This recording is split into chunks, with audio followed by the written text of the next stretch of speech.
좋은 이웃이 악몽으로 라이온스 베이 진입로 전쟁. 조용하고 평화로운 바닷가 마을에서 시작된 단순한 진입로 문제. 하지만 이웃 간의 다툼이 무려 34일간의 법정 드라마로 번지고 결국 10만 8천 달러 이상의 배상금까지 이어졌습니다.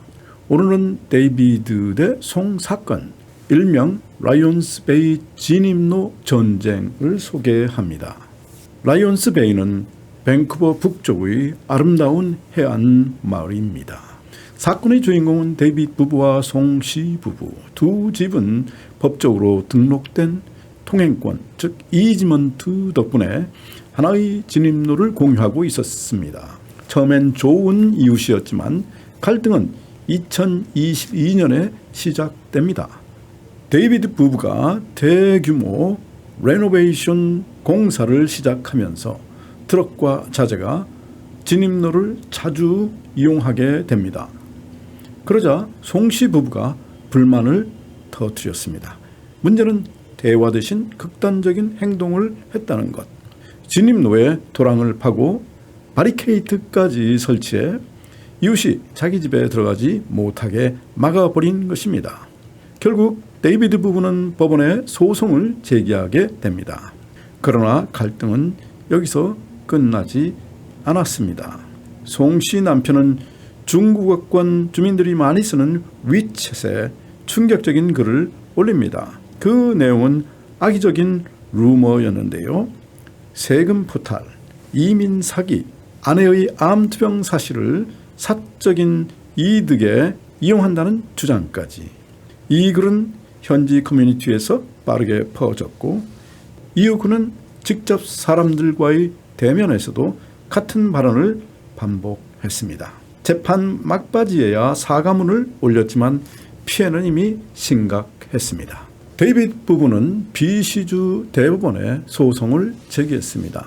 통행권 방해, 명예훼손, 공유지 무단 점유 등의 이유로 손해배상을 요구했고 더 이상 진입로 차단이나 온라인 비방을 하지 못하게 해달라고 요청했습니다. 법원은 데이비드 부부의 손을 들어주었습니다. 통행권 방해가 의도적이었다고 판정하고 이에 대한 손해배상을 인정했고 진입로를 막거나 비방글을 올리지 못하도록 금지 명령, 즉 인정션을 내렸습니다. 판사는 또한 온라인 발언이 명백히 명예훼손을 초래했다고 판단하였습니다. 판결 내용은 다음과 같습니다. 통행권 방해, 도랑과 바리케이트는 불법, 12,500달러 배상. 명예훼손, 허위 악의적 루머, 원고인 아내에게 57,000달러 배상, 원고인의 남편에게는 14,250달러 배상. 징벌적 손해배상, 악의적이고 억압적 행위, 이에 대해 25,000달러 추가 배상, 총 10만 8천 달러 이상의 배상 판결이 내려졌습니다. 이상에서 우리는 다음과 같은 세 가지 교훈을 얻습니다. 첫째, 통행권은 절대적이다. 내 땅이라도 등록된 통행권을 막을 수 없다. 둘째, 온라인 명예훼손도 처벌된다. 페이스북, 인스타그램, 위챗 어디든 허위 사실은 법적 책임이 따른다. 셋째, 이웃 분쟁은 값 비싸다. 법률 비용, 손해배상 그리고 감정의 골까지 남는다. 혹시라도 이웃과 갈등이 생겼을 때 삽들고 도랑을 파거나 온라인에 화풀이 글을 올리고 싶다면 데이비드 대 송 사건을 꼭 생각해 보세요.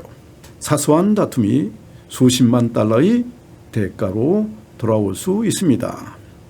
이제 위 이야기에서 나온 법적 용어의 개념을 정리합니다. 우선 이지먼트, 통행권 또는 사용권이라고 하는데 쉽게 말하면 이지먼트는 다른 사람 땅의 일부를 특정 용도로 사용할 수 있는 법적인 권리입니다. 땅을 소유하는 것은 아니고 정해진 방식으로만 사용할 수 있다는 거죠.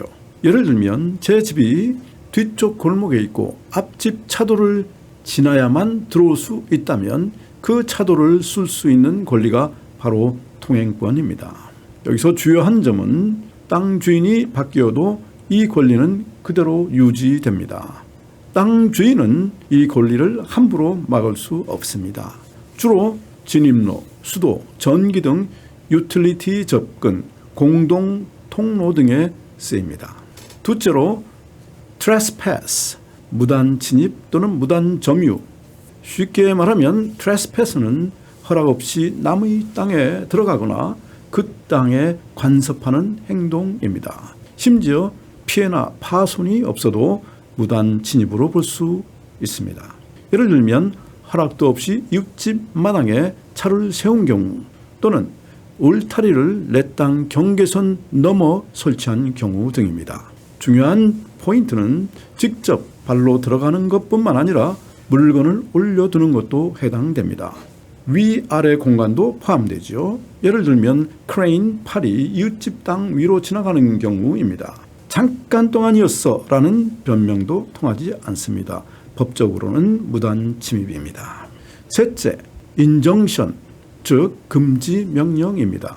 쉽게 말씀드리면 인정션은 법원이 내리는 행위 중단 명령입니다. 어떤 피해가 더 커지기 전에 멈추게 하는 법적 장치입니다. 예를 들면 판사가 이웃에게 진입로 막지 말라고 명령하는 경우 또는 재판 중 개발업자에게 공사 중단 등을 명령하는 경우 등입니다. 중요한 포인트는 금지 명령을 어기면 법정 모도, 즉 contempt of court로 더 큰 벌을 받을 수 있습니다. 재판이 끝나기 전 상황을 동결시키는 데 자주 쓰입니다. 분쟁이 커지기 전에 빠르게 대응할 수 있는 방법입니다. 오늘 이야기는 여기까지 하겠습니다. 다음에 더 흥미로운 이야기로 만나 뵙겠습니다.